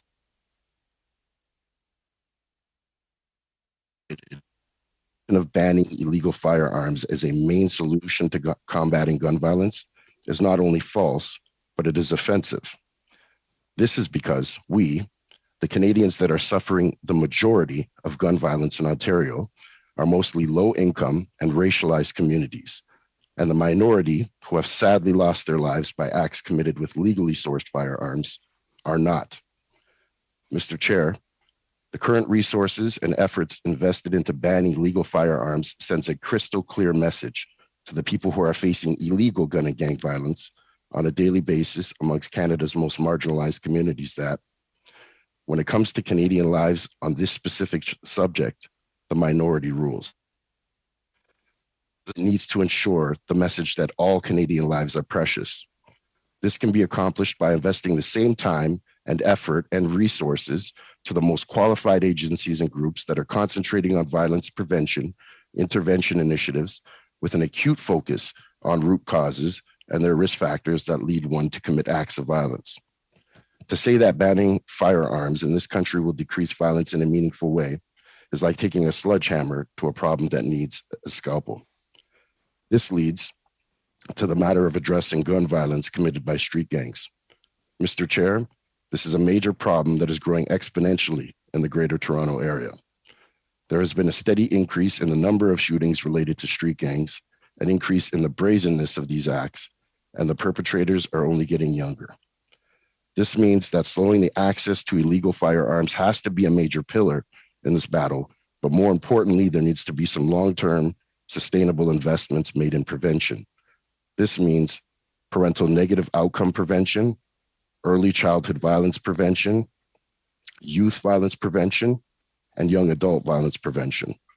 Also, in intervention, high-risk intervention, police intervention, and lastly, reintegration and reinvention programs that are developed and implemented by those who truly understand the nuances of that lifestyle. This is my expert valuation. Thank you for your time. Thank you very much. Colleagues, I'm looking at the clock and the roster, and if I give 5 minutes to every party in this first round, we will end exactly on time. So, Mr. Shipley, start it off, please. You have 5 minutes. Thank you, Chair, and thank you to all the witnesses for being here today. My first question, I'm going to discuss some issues with Mr. Wilson of the One by One movement. First of all, Mr. Wilson, I want to personally thank you and your organization for all the great work you do. Breaking the vicious cycle of gang violence is a daunting task, and I commend people like you that are out there making this world better through community initiatives. Mr. Wilson, through this study, we've been talking a lot about gun crimes and violence, and we're using a lot of numbers and data. I'd like to really bring this onto a more personal level today. As you are aware, I have in the past spoke about young 12-year-old Dante Andreatta in an SO31 in the House of Commons who was tragically shot while just returning some groceries with his mother in Toronto.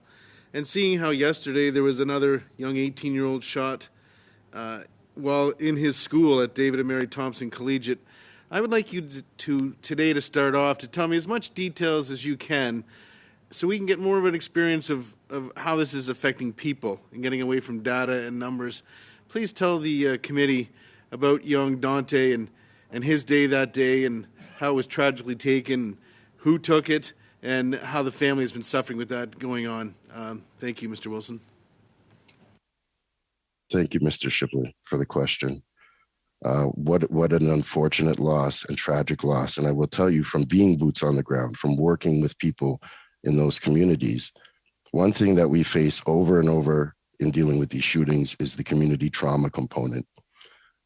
There's been a complete lack of victim services, essentially, to not only assist these families, but to assist the communities in dealing with the traumas of these shootings. And unfortunately, they're happening so often that I fear, our society is becoming numb to this, and that people like Deontay and their cases are being ignored or even overlooked in some ways because of lack of political will to deal with the real issues, which are the street gangs and illegal firearms. Thank you, Mr. Wilson. Do you feel that the Liberal government has been too focused on gun legislation and regulation as opposed to dealing with the root cause of gang and gun violence, such as disenfranchised youth and poverty? My short answer is yes. We are definitely not seeing enough resources going into preventative measures. And as we all know, common sense, deductive reasoning, prevention is a lot cheaper for the tax-paying citizen than intervention. So do you feel as though the government offers enough support to organizations such as yours that are aimed at youth diversion? No, we do not. In which ways could the government be helping you more? As I stated in my testimony, I think there should be much more focus, or the main focus being on community-led organizations involving people with lived experience who understand how the streets work. There is a huge disconnect from the street level to the government level when dealing with this subject matter. So there needs to be an evaluation of the efficacy of programming that currently exists. There needs to be more studies done on the impact of illegal gun crime in this country, things like that. Thank you, Mr. Wilson. With my last remaining minute, I'm going to pass it over to my colleague, Mr. Van Popta. Good, thank you. Thank you, Mr. Wilson. I'm going to continue with you. Thank you for the very important work that you're doing in Canada and particularly with youth. Just one quick question. As we, the committee members here, seek to develop policies and initiatives that are going to keep Canadians safer, could you perhaps tell us one of your success stories, which would be a good, perhaps give us a good example of where we could go? Thank you. Absolutely. I'll speak of one of our members, Mr. Edward Hertrich. He was convicted of a murder some time back and served, I believe, over 35 years in prison. He has now written a book. He is now a public speaker. He now comes into communities and works with people who have, taken a similar path to his. So I'm actually very, very proud of Mr. Hertrich and the work that he has done and the work that he is doing with One by One movement. Thank you. Thank you very much. That is an inspiring story. Ms. Damoff, next over to you. You have 5 minutes and the floor is yours. Thank you, Chair. And I think all of us would agree that there's not one solution to the issue of gang violence. It's a multi-pronged problem that requires a multi-pronged solution. I'm going to focus my question, though, and I'm only going to probably have time for one. A number of police organizations have appeared before the committee to say that a buyback program will not make a difference. And I'm wondering if maybe we could start with Mr. Benamdala, then Ms. Sukyar, and then Ms. Rathjen. Do you agree, and how urgent is it to move on a buyback program?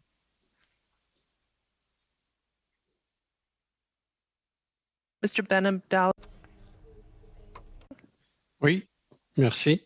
Yes, thank you very much. Our objective is always the same as what I told you last year. So thank you, Mr. Chair, for having given me the floor. We would consider that assault weapons need to be bought back, and it's not a voluntary thing that should be done by.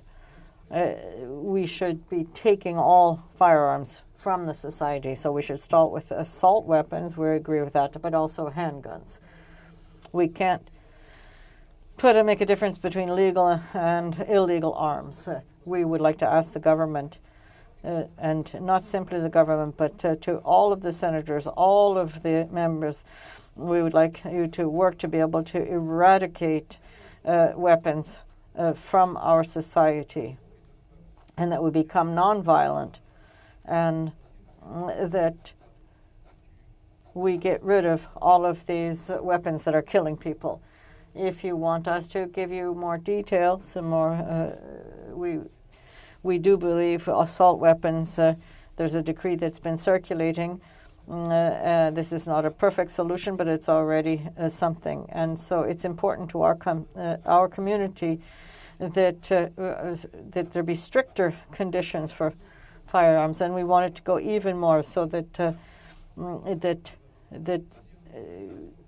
we hope to see that that in our mosque people will be 6 fathers were killed who just started their living in Canada, and they had contributed, and there are others that are in wheelchairs and they can no longer work.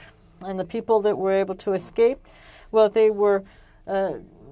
had it was a handgun that this is not just something that's a toy to scare people.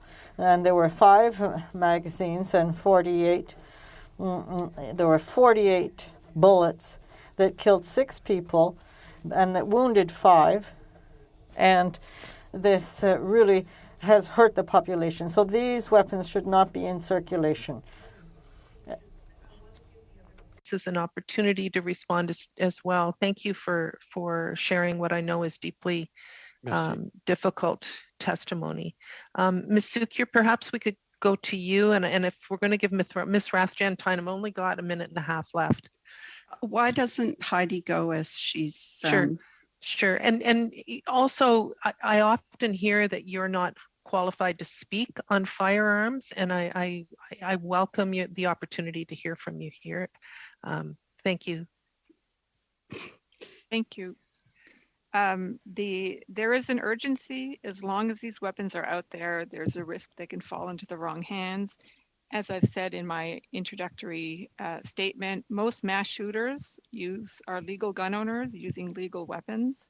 And since the amnesty, since the ban took place, there's been, the Corey Hearn who rammed Rito Hall, luckily was stopped, had one of these weapons, these grandfathered weapons, or weapons that are assault weapons that are protected by the amnesty. And so that's just one example. And so as long as the weapons are out there, the risk to public safety to have another mass shooting exists. And that's why the buyback has to happen as soon as possible. And I wasn't implying that you're not qualified, so please don't take it that way. Ms. SECU, about 15 seconds. Do we need to do it right away?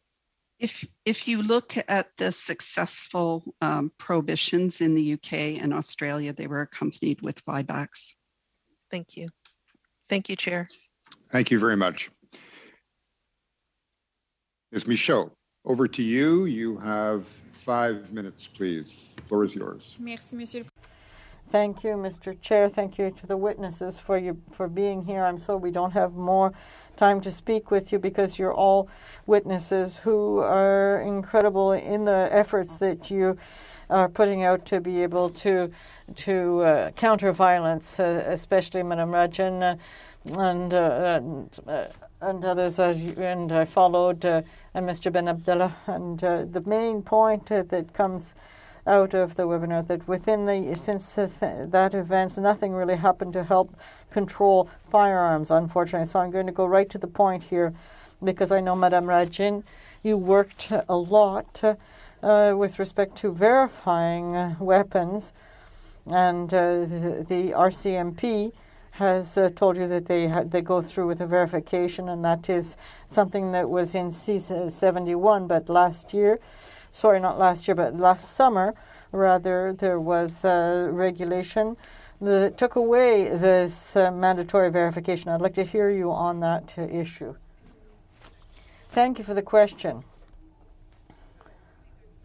Yes, so all of the official documents, all of the debates, and all of the media coverage since C71 was tabled talked about verification of the license by the RCMP, and that the number would be in the system.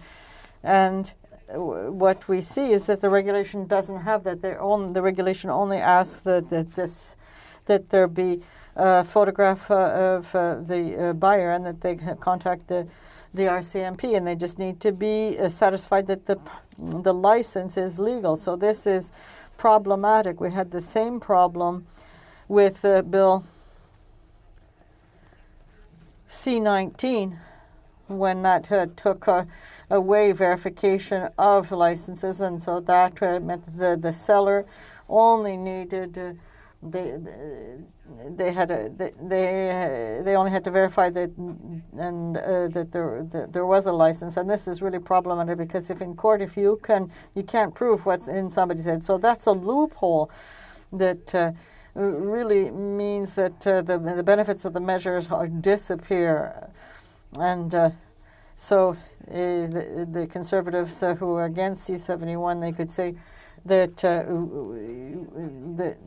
RCMP came before your committee, and the RCMP said that there will be a verification, but I think that that's not really very honest, because I think that is very subjective, and if the RCMP can easily say that they're satisfied, and for us, we feel that it goes against what was promised with C-71. We think this is a very weak bill, and it was supported because there was that measure in it for the verification. But with the regulations that are being proposed, we don't have the measures that were promised. Thank you very much. You also spoke about gaps within the bill, within the legislation. I don't know if you're talking about C71 or if you're talking about C21, that with respect to large capacity magazines. So I'd like you to speak about those gaps, and maybe you can give us some examples and the risk there is for public security. As I was saying, one of the gaps is that the bill allows for large capacity up to 100 bullets, and this is depends on the weapon. And so, unfortunately, a lot of mass killers, and I talked about Justin Bourque, and he killed 3 RCMP officers, Richard Banks, also in 2012 in Montreal, and also the Quebec Mosque, and you also have in Fredericton, you have citizens who were killed, and they all legally bought modifiable magazines, and they were able to up the capacity. So with C21, and that was proposed last year, but in the case of people who are going to be doing a mass killing, nothing is going to stop them from modifying the magazines. So this really wasn't very effective. Other examples? Other examples. All right. Then we're going to go to our last questioner, Mr. McGregor. That is you. Your 5 minutes will take us to the bottom of the hour and the end of the meeting. Floor is yours. Thank you very much, Mr. Chair. I'll continue with Ms. Rathjen of Police Souvillon. Just on continuing on the issue of high capacity magazines, when you read the mandate letter of the Minister of Public Safety, and it states quite clearly in that bullet point requiring the permanent alteration of long gun magazines so they can never hold more than 5 rounds. I mean, to you, like, what does permanent alteration mean? And could, I guess, police services ever sort of visually confirm that from a distance? If you just have any thoughts about that particular bullet point in the minister's mandate letter. Right. I mean, that's the problem that we have now. We have these magazines designed for a much larger number of bullets than what's legally available, and the problem is that they're readily convertible back to their full illegal capacity. We think that the firearms industry, the arms industry, is perfectly capable of producing magazines that have 5 bullets and not more. And by the way, we advocate for all magazines to be limited at 5. There shouldn't be. We don't see any legitimate purpose for allowing Canadians to have 10 bullet magazines. So we think they should simply be limited to 5, unable to be able to, with no mechanism that would allow it, even something that would be very complex and difficult, but still possible, to be converted to a larger number, to a higher capacity. And just quickly, because I want to try and get 3 questions in. So my second one, just continuing on the verification checks, I guess this sort of falls under the theme of where the onus lies, right? I mean, we had testimony from the RCMP confirming that the seller has to, verify the visual identity on a license. Also, we saw in Bill C21 that with the proposed red flag law, the onus is on someone to go to get a court order. Do you want to talk a little bit more about, where the onus is placed here, and maybe have an alternative suggestion on that? Well, in terms of verification, I mean, the onus should be the law. It should, from the early 2000s till 2012, licenses were automatically verified both from the buyer and the seller for every gun transaction. It's the case now for restricted weapons. It should be the case for long guns. It should be in the law. There should be no relying on the good faith. There should be no discretion. It should be automatic. And that's what we were promised. And that's what we're hoping that this committee will perhaps recommend to the minister. In terms of the red flag law, that's a really good point. I mean, currently now, unlike in the United States, there is no right to bear arms, so we don't have to go to court to remove guns, especially in an emergency. All victims have to do is call the police, and the police will assess the situation and remove the guns if they feel that there is a danger. And what C21 did is introduce another option where officials could just direct victims to the courts to make their arguments under the same criteria. And there is lots of problems with the current criteria. It needs to be beefed up. It needs to be better enforced. And so what C21 did with the red flag law didn't change any of the problems that we currently face. And as you said, it's again this tendency to offload the responsibility to do things right. Thank you. Thank you. Sorry for interrupting. I just want to get my last question in. Is it Professor SECU? Am I pronouncing that correctly? Thank you. So my final question to you. You talked about the twice the population that the UK has, but a drastically lower rate of firearms deaths. And you've talked about firearm bans in other countries. I'm thinking of Australia. I have in-laws that live in Australia. They live in Tasmania, where the Port Arthur massacre happened. Australia took 650,000 firearms. Can you talk a little bit about the experience of that country and what resulted after that policy was enacted? Or you have to do that in 30. You're absolutely right. It had a dramatic impact. Actually, our legislation in 95 had similar impacts, but the trends were reversed when the law was reversed. Thank you for that. Thank you very much. I'd like to thank all of the witnesses for your insights. Much of this testimony is emotional and impactful, and yours is no exception to that. So on behalf of the entire committee and all of Parliament, thank you very much for sharing with us. Colleagues, we're exactly where we had to be. So is the committee in agreement to adjourn the meeting now? Okay, we'll see everybody on Thursday morning. You know, it's a 3-hour meeting. 2 hours of testimony and an hour on instructions to staff.